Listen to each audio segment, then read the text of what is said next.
जय हो डोलेश्वर महादेव। बहुत बड़ी संख्या में लोग YouTube पर हमसे सवाल करते हैं। आज मैं इस वीडियो के जरिए आप सभी के अधिक से अधिक सवालों के जवाब देने की कोशिश करूंगा और कोशिश करूंगा कि आपको हमारे यहाँ से पथरी की दवाई लेनी है या ले चुके हैं तो आपको आपके सवालों के जवाब मिल जाए। पहला सवाल हमारे पास ये आता है कि जो बहनें पेट से होती हैं क्या वो दवाई ले सकती हैं? तो जी हाँ, ऐसी महिलाएं हमारे यहाँ से पथरी की दवाई ले सकती हैं, लेकिन पूरी तरह से अपनी जिम्मेदारी पर। अब हम ये बात क्यों कहते हैं कि अपनी जिम्मेदारी पर? होता क्या है, कई बार ऐसा होता है कि अपनी गलती से या परिवार की गलती से या डॉक्टर की किसी की गलती से अगर पेट में जो बच्चा है उसको कोई दिक्कत हो जाती है तो लोग सीधा हमारी तरफ उंगली उठा देते हैं, जबकि हमारी दवाई का कोई साइड इफेक्ट इस मामले में दूर दूर तक है ही नहीं। क्योंकि मैंने बताया बहुत बड़ी संख्या में हमारी ऐसी बहनों ने दवाई ली है और उनको आराम भी हुआ है। दूसरा सवाल हमारे पास आता है कि क्या हम ये दवाई जरूरत पड़ने पर दूसरी बार या तीसरी बार भी ले सकते हैं? तो जी हाँ, अगर आपको जरूरत पड़ती है। जरूरत कब पड़ सकती है? जब आपको एक बार दवाई लेने के बाद पूरी तरह से पथरी ना निकले, आधी अधूरी पथरी निकल जाए, बाकी को थोड़ी बहुत पथरी रह जाती है, तो आप हमारी ये दवाई 1.5-2 महीने के बाद दोबारा ले सकते हैं। हाँ, 1.5 महीने से पहले ये दोबारा दवाई ना ले, ये निवेदन है। एक सवाल हमारे पास ये भी आता है कि क्या छोटे बच्चे हमारे यहाँ से पथरी की दवाई ले सकते हैं? तो बिल्कुल, छोटे बच्चे हमारे यहाँ से दवाई ले सकते हैं। उनके लिए अलग से दवाई बना दी गई है। जो बच्चे गोली निगल सकते हैं वो ये दवाई जरूर ले लें। और हाँ, अगर आपके घर में कोई ऐसा बच्चा है जो गोली नहीं निकलता है और आप ज्यादा परेशान है उसको लेकर के, पथरी ज्यादा परेशान कर रही है, तो आप मुझसे मिलें अलग से ही, मतलब इतवार सोमवार में ही, लेकिन अलग से मुझसे मिलें और बताएं कि बच्चा दवाई नहीं निकल सकता है, तो मैं उसका उपाय भी करूंगा और उसको दवाई दे दूंगा। कुछ हमारे बंधु ये सवाल लगातार मुझसे कर रहे हैं कि क्या अस्थमा की दवाई आपने बंद कर दी है? हाँ, इस बार मैंने स्टेटस डाला था कि मैं दमा, अस्थमा, एलर्जी की दवाई बंद कर रहा हूँ। उसका कारण था 28 मई, जो कि जून में पानी के साथ खाने वाली दवाई होती है, जब हमने उसका वितरण करना था तो लोगों ने बहुत ज़्यादा हंगामा किया है और लोगों ने हालांकि मुझे ये भी लिखा है कि आप व्यवस्था नहीं कर पाए। ठीक है, संभव हो सकता है कि मैं व्यवस्था ना कर पाया हूँ, लेकिन जो लोग दवाई लेने आ रहे हैं अपने लिए, क्या वो व्यवस्था नहीं कर सकते थे? और निवेदन भी मैंने किया, मैंने लोगों को डांटा भी है। मैं अभी आपको छोटी सी वीडियो डालूंगा उस दिन की, तो आप खुद देखिएगा कि लोगों ने किस हद तक बदतमीजी करी है, किस हद तक जो है हंगामा किया है। और सुनने का तो काम ही नहीं, कम से कम ये आपको देखना चाहिए कि आप उस परिवार के पास जा रहे हैं जो परिवार पिछले 20 सालों से दमा, अस्थमा जैसी दवाई, जिसका इलाज डॉक्टरों के पास नहीं है, उसकी निःशुल्क दवाई आपको दे रहा है और आपको पूरा लाभ मिल रहा है।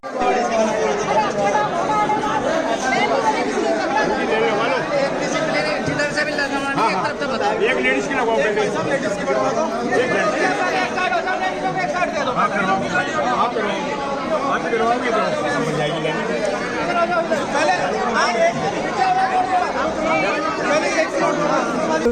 तो आपने ये छोटी सी वीडियो देखी, आपने ये इसमें ये भी देखा होगा कि पुलिस की भी लोग सुनने को तैयार नहीं थे। मेरी तो सुन ही नहीं रहे थे, मेरे परिवार की नहीं सुन रहे थे, पुलिस की भी नहीं सुन रहे थे। कितनी ज्यादा हंगामा लोग कर रहे थे उस दवाई के लिए जो उनकी जिंदगी बचाती है, जो निःशुल्क हम दे रहे हैं, कई सालों से दे रहे हैं। हमारे पिताजी ने भी इस दवाई को निःशुल्क 20 साल तक बांटा है। उस दवाई को पाने के लिए लोगों ने किस हद तक बदतमीजी, मैं कहूँगा, इस चीज को जो की है उस दिन, जिसके बाद दिल बहुत ज्यादा दुखा और मैंने ये लिखा अपने स्टेटस पर कि मैं ये दवाई बंद कर रहा हूँ। लेकिन अगर ईश्वर ने चाहा तो मैं सितंबर तक दोबारा अगर मन हो गया तो ये दवाई बनाऊंगा भी और मैं अपने स्टेटस वगैरह पे यूट्यूब पर डालूंगा। तो सितंबर में आप एक बार पता कर लीजिएगा कि दवाई बांट रहे हैं कि नहीं बांट रहे हैं। कोशिश पूरी करूंगा कि दवाई बांट दे और आप लोगों को ईश्वर जो है ठीक करे। एक समस्या मैं लगातार फेस कर रहा हूँ, एक समस्या का लगातार सामना मुझे करना पड़ रहा है और वो है नकली दवाई, त्रिचा आयुर्वेदिक। ये जो एक समस्या मैं लगातार फेस कर रहा हूँ, एक समस्या का लगातार सामना मुझे करना पड़ रहा है और वो है नकली दवाई, त्रिचा आयुर्वेदिक। ये जो संस्था है त्रिचा अग्रवाल, ये मेरे स्वर्गीय पिताजी स्वर्गीय श्री रोशन लाल जी अग्रवाल जी ने शुरू की थी 35 साल पहले लगभग, और लाखों लाखों लोगों को उन्होंने दवाई ये दी है। और इन्हीं की नकल करते हुए बहुत से लोगों ने नकली दवाई बना करके बांटना शुरू कर दिया है। तो निवेदन है आप लोगों से, मर्जी आपकी है, आप कहीं से भी दवाई ले सकते हैं, लेकिन अगर आपको हमारी संस्था की दवाई चाहिए तो ये दवाई मात्र D55 विवेक विहार दिल्ली पर मेरे निवास स्थान से ही मिलती है। इसके अलावा दूसरी जगह मैं इस दवाई को या तो गुवाहाटी में देता हूँ या अभी तक कहीं और तीसरी जगह शुरू नहीं किया है। तो गुवाहाटी में अगर किसी को जरूरत है वो व्हाट्सएप पे मुझसे पूछ सकते हैं। हालांकि व्हाट्सएप पे उनका नंबर है पवन सिंगल जी का। तो फिलहाल D55 पर और गुवाहाटी में 2 जगह ये दवाई दे रहे हैं। तीसरी जगह कहीं भी आज की तारीख में तो मैं ये दवाई नहीं दे रहा हूँ, और ईश्वर ने चाहा कहीं शुरू करेंगे तो मैं अपने ही 9419003173 नंबर जो है इसी से जानकारी दूंगा, और इसी से आपको मिली हुई जानकारियां जो है वो सही है, संस्था की जानकारियां हैं।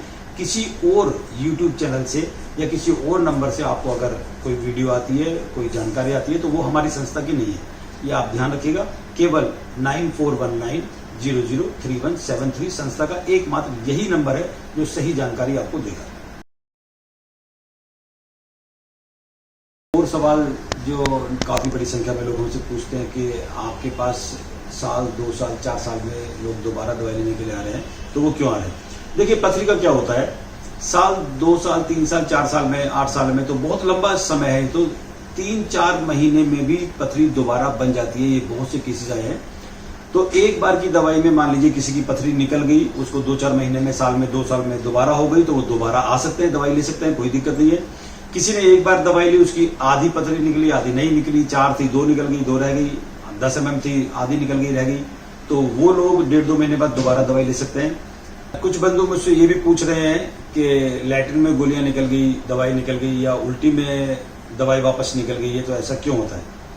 मैं हालांकि पहले बता चुका हूं, लेकिन फिर आपकी तसल्ली के लिए, जानकारी के लिए बढ़िया तरीके से दोबारा समझाने की कोशिश करता हूं आपको। जब हम पेट साफ करने के लिए बोलते हैं और आप पेट साफ करके आए भी होते हैं, लेकिन कभी कभी ऐसा होता है कि आप लैट्रिन गए तो सही, लेकिन पूरी तरह से पेट साफ नहीं हुआ और लगा कि पेट साफ हो चुका है।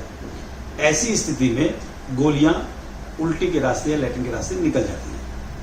तो अगर किसी बंधु के साथ ऐसा हो गया है कि गोलियां निकल गई हैं, वो चाहे तो दोबारा आकर के दवाई ले लें, लेकिन पेट साफ करना बहुत जरूरी है। और पेट साफ करने के लिए आप पहली रात को किसी केमिस्ट या डॉक्टर से पेट साफ करने की दवाई ले सकते हैं।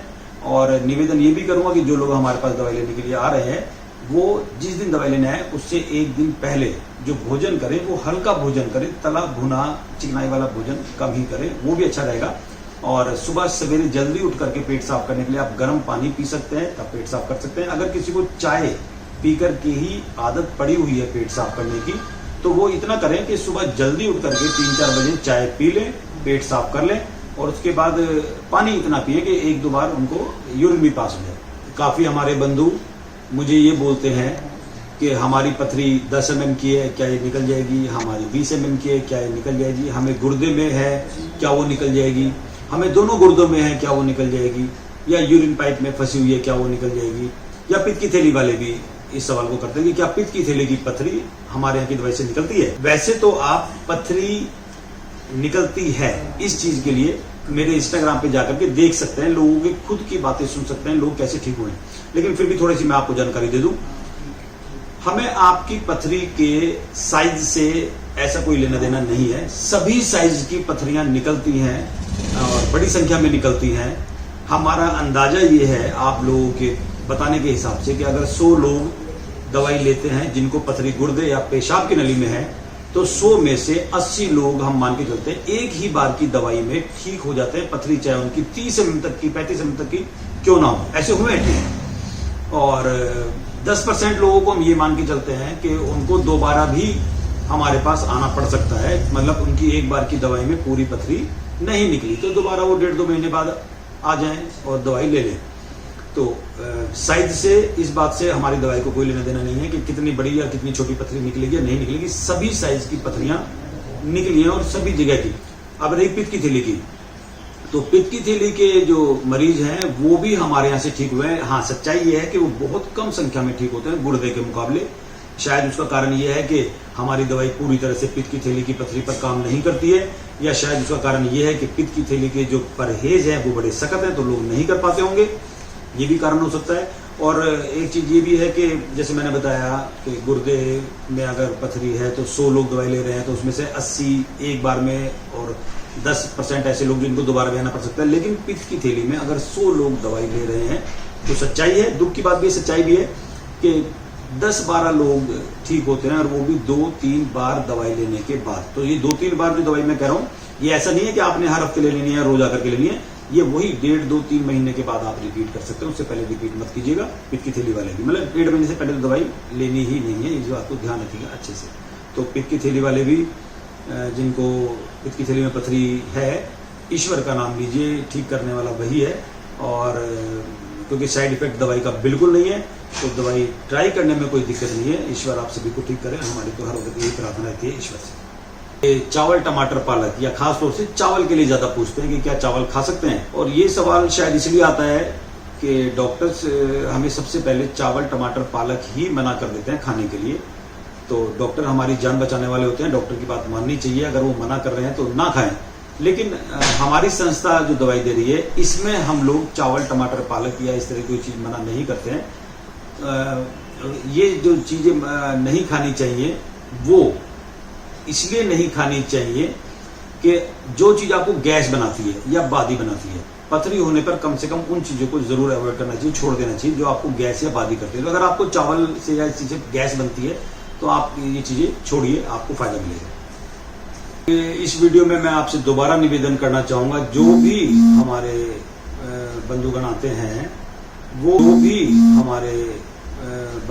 हैं, वो ओरिजिनल अल्ट्रासाउंड ही लेकर के आए, जरूरी लेके आए। देखिए, आपको बहुत सारी रिपोर्टें लेकर के नहीं आनी है, आपको मात्र अल्ट्रासाउंड रिपोर्ट जरूर लेकर के आनी है, और वो ओरिजिनल ही होनी चाहिए।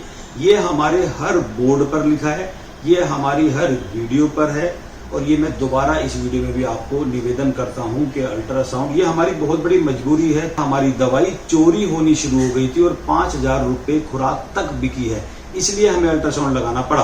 दूसरा अल्ट्रासाउंड इसलिए लगाना पड़ा कि लोग गलती में हर हफ्ते दवाई खा लिया करते थे, जो कि ठीक नहीं है, इसलिए अल्ट्रासाउंड लगाना पड़ा। तो अल्ट्रासाउंड से हमें पता लग जाता है कि कौन हमारे यहाँ से दवाई खा चुका है और उसको हमें दोबारा दवाई देनी है या नहीं देनी है, हम बात कर सकते हैं उससे। हर किसी को पहचानना हमारे लिए संभव नहीं है। तो निवेदन है, जब भी आए मात्र अल्ट्रासाउंड की ओरिजिनल रिपोर्ट जरूर और जरूर लेकर के आए, जिससे आपको दवाई निशुल्क प्राप्त हो सके, आपको कोई दिक्कत ना हो, आपके साथ कोई टोका टाकी वहां ना करे, और आपको अच्छे से दवाई मिल जाए। अल्ट्रासाउंड रिपोर्ट नहीं है, कुछ लोगों के पास वो सीटी स्कैन भी होता है, वो भी चलेगा, लेकिन चलेगा ओरिजिनल। कंप्यूटर से निकला हुआ, मोबाइल में फोटोकॉपी मत लाइएगा, वो नहीं चलता है। कुछ लोग मुझसे सवाल करते हैं कि हमने आपके यहाँ से पथरी की दवाई ली थी, लेकिन हमें दर्द अभी भी हो रहा है। पथरी की दवाई पथरी को तोड़ करके निकालने के लिए है, हालांकि उसमें दर्द की दवाई हमने मिला रखी है। तो जैसे पथरी की दवाई हम देते हैं, जरूरी नहीं है कि वो 100 के 100 लोग ठीक हो। मैंने बताया ना कि 90 तक लोग ठीक होते हैं, 10% उसमें भी रह जाते हैं, क्योंकि दवाई है, कोई जादू टोना नहीं करते हैं हम, हर किसी पे ही काम करे, ये जरूरी नहीं है। बड़ी संख्या में लोगों को दर्द होना बंद हो जाता है, ये भी सच्चाई है। लेकिन अगर किसी को दर्द दवाई लेने के बाद भी हो रहा है तो घबराने की जरूरत नहीं है। आप हमारे YouTube चैनल पर ही घर में ही गुर्दे और पेशाब की नली में अगर पथरी है और वो दर्द कर रही है और आप उसको ठीक करना चाहते हैं घर के अंदर ही, तो उसके लिए वीडियो बड़ी सिंपल सी वीडियो है। बहुत तेज गर्म पानी में 1 चम्मच गाय का घी, वो देख लीजिएगा वीडियो। मैंने एक वीडियो और डाली है जिसमें आप अपने आप को गैस ना बनने दें, उसमें आप क्या क्या उपाय कर सकते हैं। वो वीडियो आप सभी लोगों के लिए बहुत जरूरी है, जिसके अंदर 7-8 उपाय बताए गए हैं कि आपको अपने आप को गैस ना बनने के लिए क्या करना चाहिए। तो उस वीडियो को देखिए, वो सारे उपाय कीजिए। और दर्द अगर होता है तो दूसरी वीडियो जो घर में दर्द को ठीक करने की, वो देखिए। अगर ईश्वर ऐसा है कि आपको उससे आराम नहीं हो पा रहा है तो आप डॉक्टर से भी दवाई दर्द की ले लीजिए। हमारी ये पथरी की दवाई खाने के बाद क्या हम कोई दूसरी दवाई खा सकते हैं? जैसे बहुत से लोग दूसरी बीमारी की दवाई खा रहे होते हैं, या कुछ लोग दवाई खाने के बाद बुखार हो गया, कुछ हो गया, तो क्या उसकी दवाई खा सकते हैं? पूरी तरह से बेफिक्र होकर के जो भी दवाइयां आप खा रहे हैं किसी भी बीमारी की, चाहे वो पथरी की भी दवाई है, किसी दूसरे डॉक्टर साहब ने ले रखी है, होम्योपैथिक है, आयुर्वेदिक है, कोई भी दवाई है, वो आप लेते रहिए। या हमारे यहाँ से दवाई लेने के बाद आपको बुखार वगैरह कोई इस तरह की दिक्कत आ जाती है और आप उसकी दवाई खाना चाहते हैं तो जरूर खाइए। कोई दवाई आपको छोड़ने की जरूरत नहीं है किसी भी तरह की। आप सब दवाई जो खा रहे हैं वो खा सकते हैं, जो जरूरत पड़ती है वो खा सकते हैं। आप जिम जाते हैं तो जाते रहिए, आप योगा करते हैं करते रहिए, आप ड्राइव करते हैं करते रहिए, जैसे आपने जीवन जीना है वैसे जिए। सिर्फ दवाई के बाद चाय और चाय के बाद 1 घंटे का परहेज। और हमारे पास आने से पहले आप लोग हमारे YouTube पर पता कर लें, या जब मुझे आप मैसेज करते हैं तो मैं आपको अपने आप ही कुछ वीडियो भेज देता हूं जिसमें जैसे आपको दवाई लेने से पहले क्या क्या जरूरी करना चाहिए वो वीडियो है। परहेज की पूरी वीडियो है, वो आप देख करके आइए जिससे आपके लिए दवाई लेने में अच्छा रहेगा।